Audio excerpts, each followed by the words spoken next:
예, 사사기 2장 보겠습니다.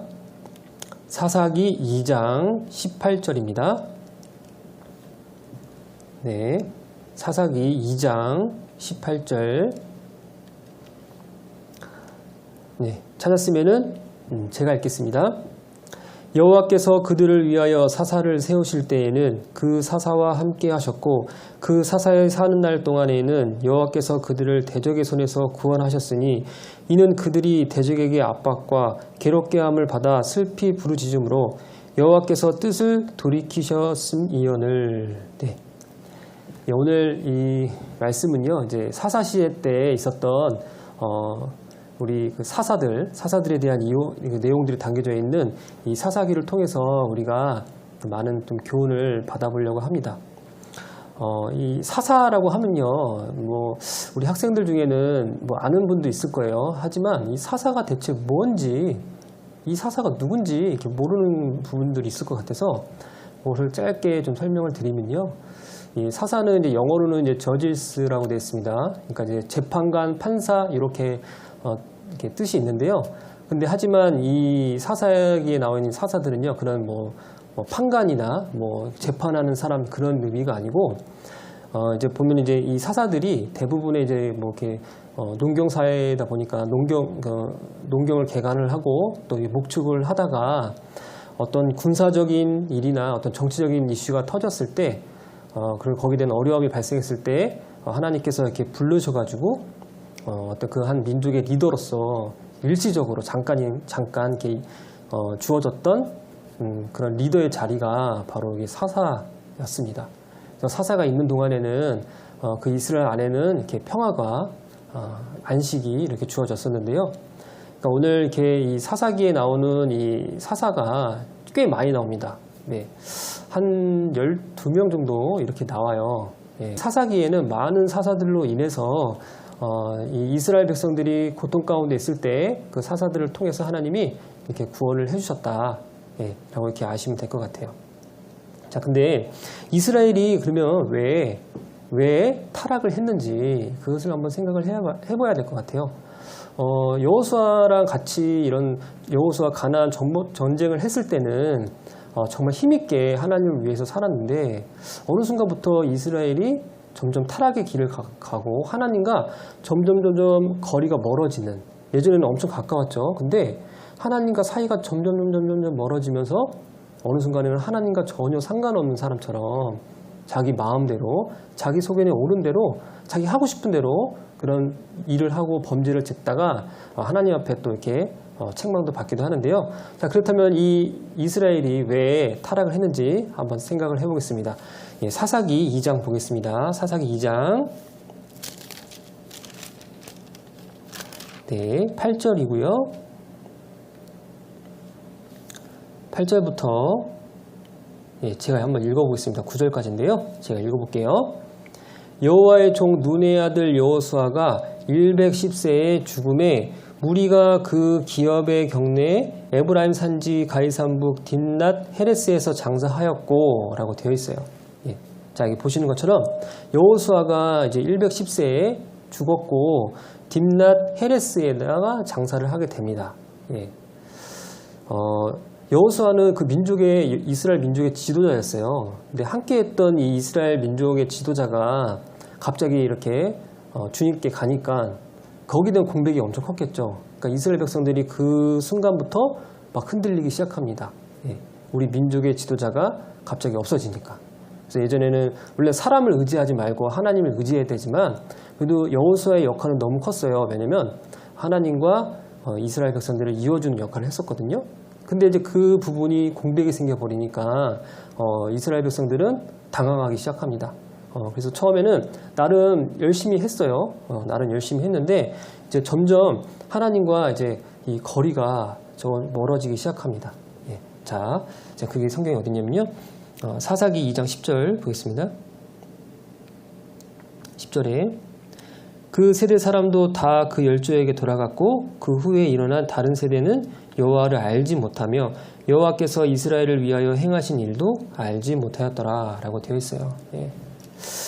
처음에는 이제 나름대로 여호수아가 죽고 나서 나름대로 이제 해보려고 했습니다. 네, 나름 하나님께 기도도 해보고 나름 이렇게 열심히 한번 해봤는데 지금 보는 것처럼 하나님을 알고 있는 그 당시에 여호수아랑 같이 동역했던 그 많은 사람들까지도 다 이제 죽고 하나님 품으로 갔어요. 다 열조에게로 돌아갔어요. 그러니까 지금 남아있는 상황은 하나님을 알고 있는 사람이 전혀 없는 상황인 겁니다. 그러다 보니까 이제 이스라엘 백성은 여기서부터 이제 혼란이 오기 시작을 하는 거죠. 예.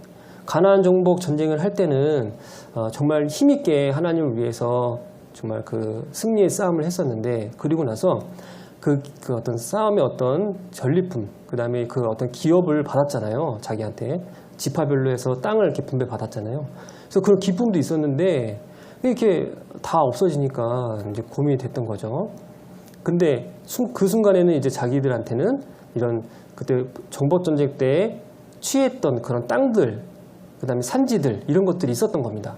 그러니까 그 안에서 이제 많은 사람들과 함께 농사도 지어야 되고 목축도 해야 되고 뭐 이런 일들을 조금씩 하면서 원래는 더 하나님께 의지하면서 그 일들을 했어야 되는데 그 일을 하면 할수록 집착하면 할수록 하나님과 점점 멀어졌다. 예전에는 정말 하나님을 위해서 열심을 갖고 헌신하고 충성을 했는데 이제는 본인이 갖고 있는 그 밭, 농경지 이거를 개간을 하고 뭔가 거기에서 소득을 얻기 위한 것들로만 이렇게 마음이 변화가 됐어요. 네. 처음에는 하나님 위해서 쫓아갔지만 온전히 쫓아갔지만 이후에는 어떤 자기의 소득 이익을 위해서만 자기의 어떤 유익을 위해서만 그렇게 생각했기 때문에 점점 이렇게 멀어지게 되면서 타락을 하게 됐다. 예. 자, 그렇게 한번 생각하면 되고요. 그리고 이제 이 이스라엘 백성들이 본격적으로 이제 타락을 하는 그 시점이 있습니다. 자, 그게 뭐냐면요. 바로 하나님께서는 이 가나안 족속 아시죠? 가나안 땅에 있는 그 이방 족속들이 있어요. 근데 그 족속들을 멸절해라 라고 이렇게 말씀하셨어요. 하나도 남기지 않고 다 진멸해라 이렇게 얘기했는데 이스라엘 백성들은 다 진멸하지 않고 때로는 자기가 좀 필요한 사람들은 남겨뒀어요. 예, 원래는 진멸하라 했으면 완전히 다 진멸했어야 되는데 지금 아까 자기 땅을 기업으로 받았잖아요. 그러면 그 땅에서 농사를 짓고 또 목축을 하려면은 일할 수 있는 일꾼이 필요하니까 어떤 강제 노역을 시킬 수 있는 사람으로 이 가나안 족속을 삼았습니다. 왜냐하면 당시에는 이스라엘 백성의 힘이 컸기 때문에 이 가나안 족속들을 데려다가 쓸 수가 있었어요. 그래서 좀 건강한 사람이나 일을 잘할 수 있는 가나안 족속들은 이게 멸절하지 않은 거예요. 그냥 남겨둔 거예요. 근데 이제 그게 나중에 이제 이스라엘 백성에게는 큰 학원으로 돌아오는데요. 이 이스라엘 백성이 이제 가나안 족속과 조금씩 타협을 하는 그 모습들을 지켜보면은 그 타락의 그 모습, 변화되는 모습, 점점 강도가 진해지는 그 모습을 알 수가 있는데 사사기 2장 보겠습니다. 사사기 2장 2절, 사사기 2장 2절입니다. 네, 찾았으면은 제가 읽겠습니다. 너희는 이 땅 거민과 언약을 세우지 말며 그들의 단을 헐라 하였거늘 너희가 내 목소리를 청정치 아니하였도다 그리하함은 어찌 미뇨 라고 되어 있어요. 예. 자, 여기서 보면 너희는 이 땅 거민과 언약을 세우지 말라 라고 했습니다. 예. 근데 이스라엘 백성들은 이 가나안 족속과 이렇게 뭔가 동맹을 맺은 거예요. 계약을 한 거죠. 자, 너희들 인력이 필요하니까 우리 좀 도와줘. 대신에 우리가 갖고 있는 소득 얼마 줄게. 이런 식으로 뭔가 협상을 했던 것 같습니다. 그러니까 원래는 가나안 족속은 진멸해야 될 사람들이었는데 한 분 한 분씩 이렇게 채용을 하게 된 거죠. 그러니까 동맹하지 말라고 했는데 첫 번째가 바로 동맹을 했다. 자, 그리고 이제 13절 볼게요. 13절. 자, 보면 곧 그들이 여호와를 버리고 바알과 아스다롯을 섬겼으므로 바알, 우상 숭배한 거죠. 바알과 아스다롯은 바로 아세라인데요. 이제 동맹을 했으니까 당연히 가나안 족속들이 갖고 있는 문화나 이런 것들에 섞일 수가 있겠죠. 그러니까 그들이 믿는 바알 신이나 아세라 신을 받아들이기 시작을 한 겁니다. 우상 숭배를 하게 된 거예요. 하나님을 믿어야 될 사람이 우상 숭배를 하기 시작을 한 겁니다. 가나안 족속을 동맹을 하는 그 시작부터 해서 자, 그 다음에 3장 5절도 보겠습니다. 사사기 3장 5절. 자, 보시면 이스라엘 자손은 마침내 가나안 사람과 헷 사람과 아모리 사람과 브리스 사람과 히윗 사람과 여부스 사람 사이에 거하여라고 되어 있어요. 예. 처음에는 가나안 족속과 이스라엘 사람들은 이렇게 나눠서 구분해서 살았거든요. 근데 나중에는 이렇게 살다 보니까 좋은 거예요. 이 가나안 족속이. 그러니까 나중에는 같이 사는 겁니다. 섞여서. 예. 하나님은 반드시 가나안 족속은 진멸해라 했지만 그 말씀에 순종하지 않고 이렇게 타락의 길을 가고 있는 거예요. 바로 타협을 한 거죠. 같이 거하게 된 겁니다. 자, 근데 같이 거하면서 발생했던 또 안 좋은 결과가 있는데요. 볼게요. 6절입니다. 그들의 딸들을 취하여 아내를 삼으며 자기 딸들을 그들의 아들에게 주며 또 그들의 신들을 섬겼더라 라고 되어 있어요. 예. 야, 참 안타깝죠. 예. 처음에 동맹으로 시작을 해서 우상 숭배를 받아들이고 그리고 이후에 함께 살게 되면서 결국에는 내 아들 그 다음에 너희 딸 같이 혼인시키자 이렇게 한 거예요. 결혼을 시킨 겁니다. 서로. 믿지 아니한 자하고 멍에를 같이 하지 말라고 하나님은 분명히 얘기했어요. 빛과 어둠이 어떻게 같이 할 수 있냐, 그리스도와 벨리엘이 어떻게 같이 할 수 있냐 이렇게 얘기를 했는데 지금 이스라엘 백성들은 완전히 섞여가지고 하나님 말씀을 불순종하고 그렇게 타락의 길로 가게 되었다.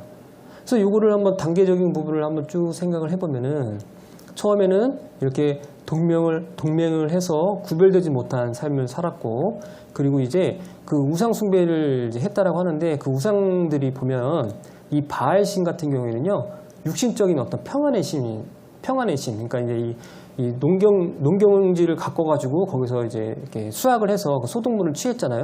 그러니까 어떤 그 풍요의 신 이런 걸 이제 얘기를 하고 있고요. 그 다음에 아스다롯, 이 아세라는 이제 다산의 신이라고 해요. 다산의 신. 그러니까 이제 아무래도 그 민족을 부강하게 하려면은 일단 잘 먹어야 되고 또 거기 있는 사람들이 많아야 되잖아요. 인구가 늘어야 되잖아요. 그러니까 이 이스라엘 백성들은 하나님을 섬겨야 되는데 이렇게 우상 숭배에 두 그 우상을 이렇게 섬기게 됐던 거죠. 그러면서 이렇게 가나안 족속과 섞여서 동거를 해서 나중에는 이렇게 결혼까지 해가지고 완전히 섞여버립니다. 예. 예. 자, 이런 모습을 보이면 하나님 입장에서도 참 많이 한스럽겠죠. 탄식하겠죠. 슬프시겠죠.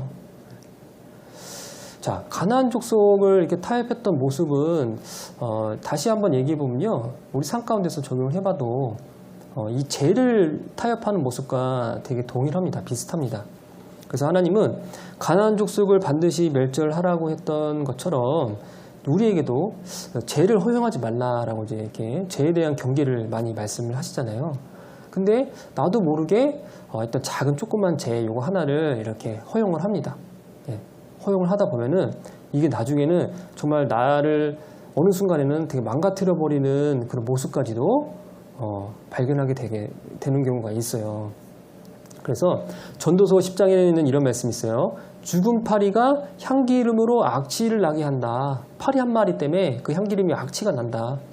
그리고 포도원에 있는 그 작은 여우를 잡으라 라고 이제 말씀 잘 아시죠? 예, 작은 여우를 잡아라. 그리고 또 하나가 적은 누룩이 온 덩어리에 퍼지는 것을 알지 못하느냐, 이런 말씀도 있어요. 예. 그러니까 작은 거 하나가 나중에는 엄청난 큰 파장으로 온다. 작은 죄 하나를 내가 허용했는데 그 나중에는 나한테 정말 무서운, 나를 좀 넘어뜨릴 수 있는 그런 계기가 된다. 우리 잘 아시는 것처럼 암세포 있죠. 암세포. 예. 암세포가 이렇게 내 몸에 발견이 됐습니다. 그러면 그 발견된 그 암세포를 우리 암세포 너무 귀엽고 이쁘고 잘 여기다 간직해야지, 이런 사람 없잖아요. 암세포가 발견한 순간 어떻게 해요? 바로 수술을 하거나 도려내죠.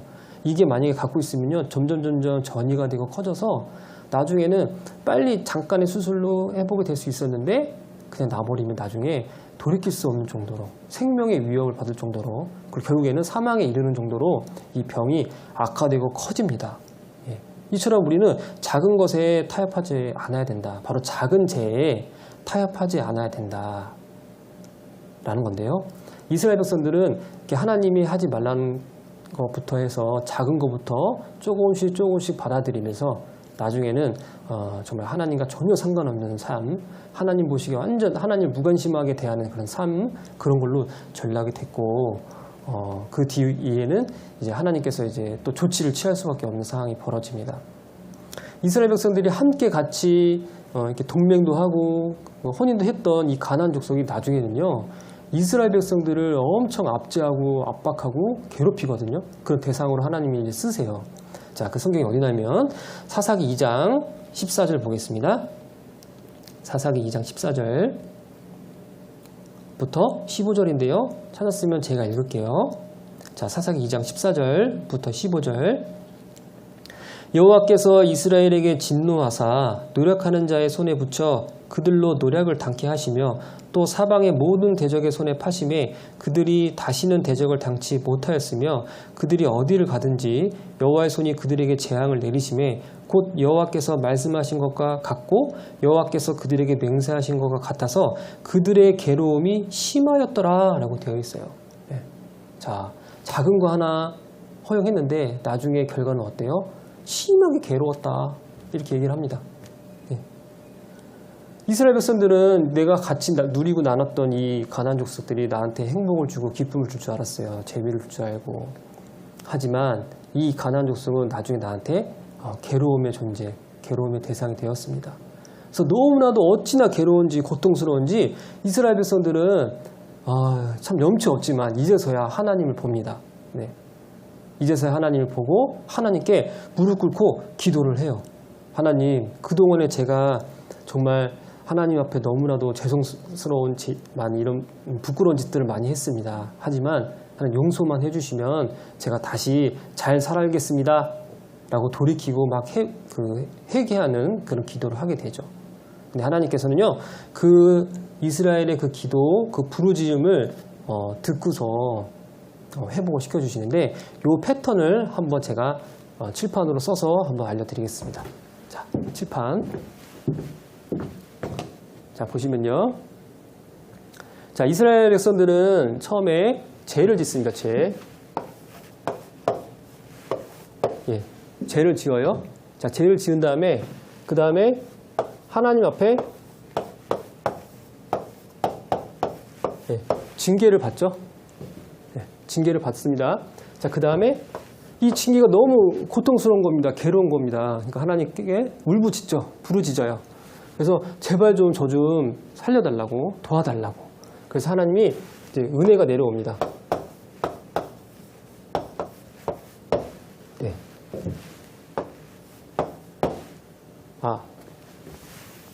죄송합니다. 은혜가 아니고 여기가 이제 탄원이라고.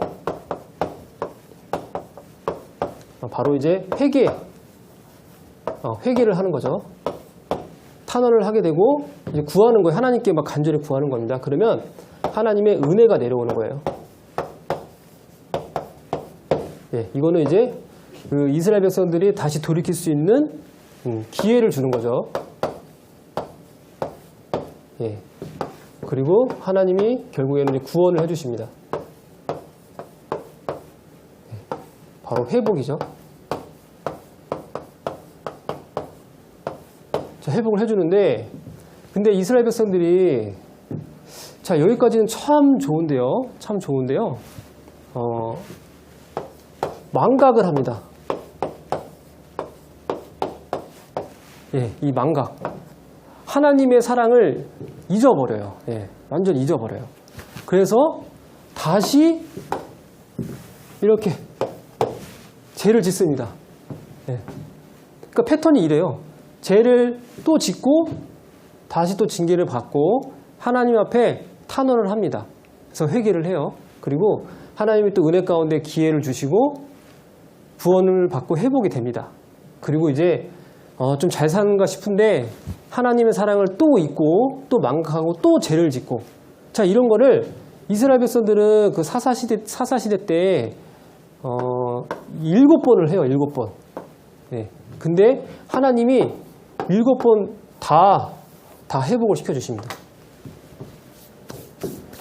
참 이거 보면은 참 너무 감사가 되는 것 같아요. 하나님께요. 어떻게 저렇게 7번을 다 똑같은 패턴으로 반복적인 죄를 지었는데도 불구하고 하나님은 끝까지 7번을 다 용서하는 그 모습을 보면은 참 이렇게 너무 이렇게 멋지시다, 너무 대단하시다 이런 마음이 드는데요. 근데 이제 하나님께서 이제 이런 말씀을 하십니다. 사사기 10장 볼게요. 사사기 10장 13절. 사사기 10장 13절. 네, 찾았으면은 제가 읽겠습니다. 너희가 나를 버리고 다른 신들을 섬기니 그러므로 내가 다시는 너희를 구원치 아니하리라 라고 하셨어요. 예. 하나님께서요, 자꾸 이 이스라엘 백성들이 뭔가 이제 회복을 시켜주면은 좀 잘 살겠거니 했는데 또 하나님의 사랑을 잊어버리고 망각하고 또 똑같은 반복으로 죄를 짓는 걸 보고서 하나님께서 다시는 너희를 이제 구원하지 않겠다라고 하신 거예요. 다시는 않겠다.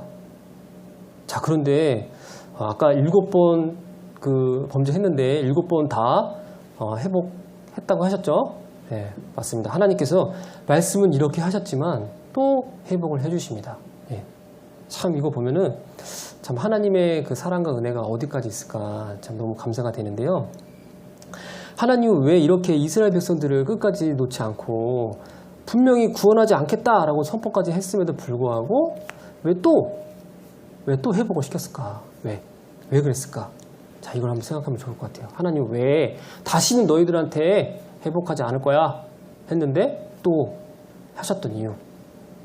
야, 그거는요 바로 이게 바로 하나님의 은혜입니다.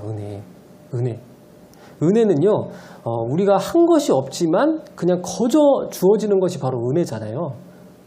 내가 뭔가 수고하고 노력해서 하나님을 위해서 이렇게 받은 게 아니고 하나님 입장에서 거저 주는 것이 바로 은혜인데요. 바로 주는 분 입장에서는 뭐 제한이 없겠죠.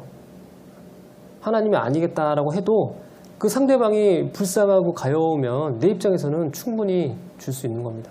근데 하나님께서는 항상 열려있죠. 사람들을 하여금 늘 기회를 주시고 돌아올 수 있는 상황을 주시고 이스라엘 백성에게도 끝까지 하나님 앞에 범죄를 하고 정말 하나님과 상관없는 삶을 살았어도 이스라엘 백성이 돌이키고 또 하나님을 위해서 살기를 간절히 원했던 분 중에 그게 하나님의 마음이었습니다. 그러다 보니까 이렇게 은혜 가운데서 하나님의 이런 기회를 계속해서 주시는 거예요. 근데 자, 로마서 5장 보겠습니다. 로마서 5장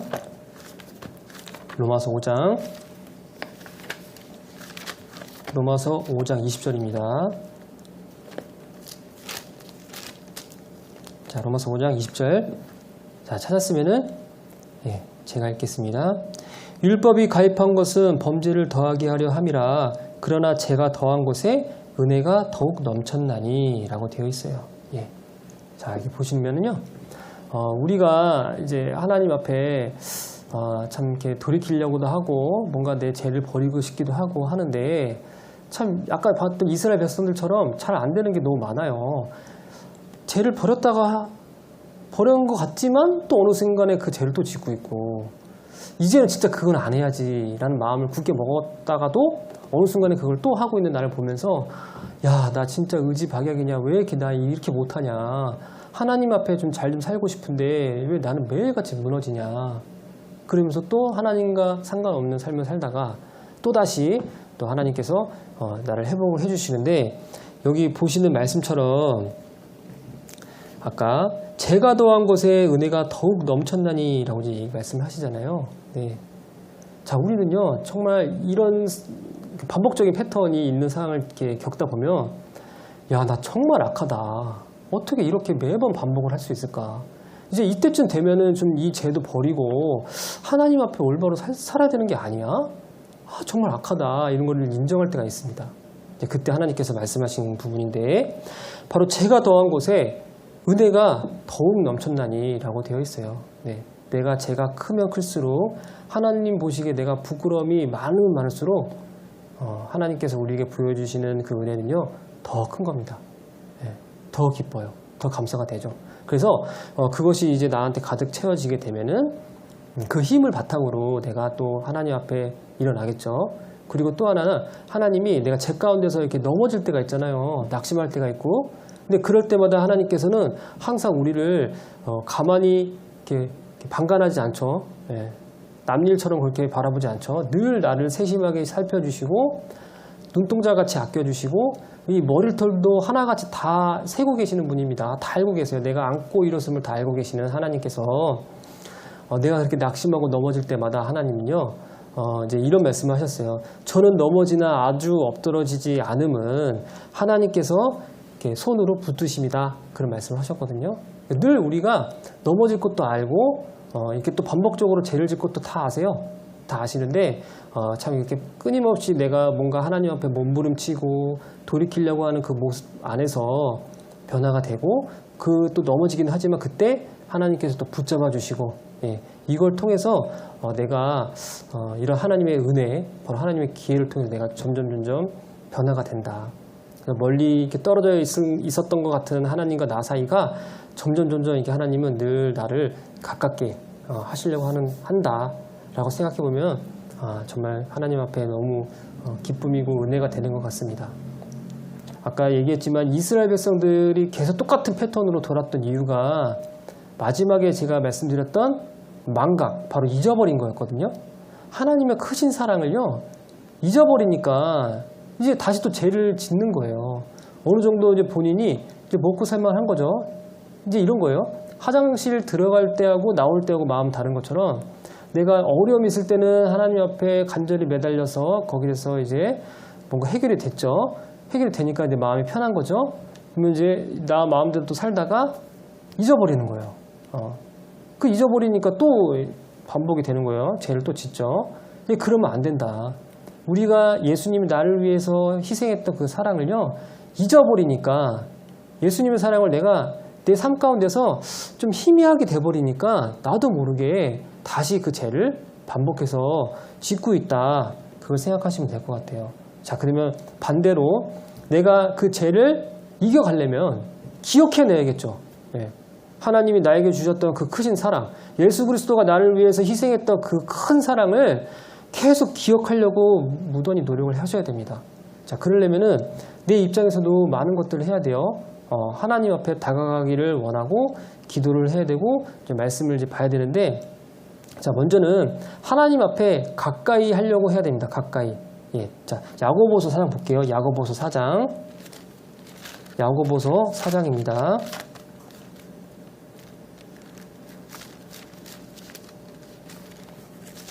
야고보서 4장 8절.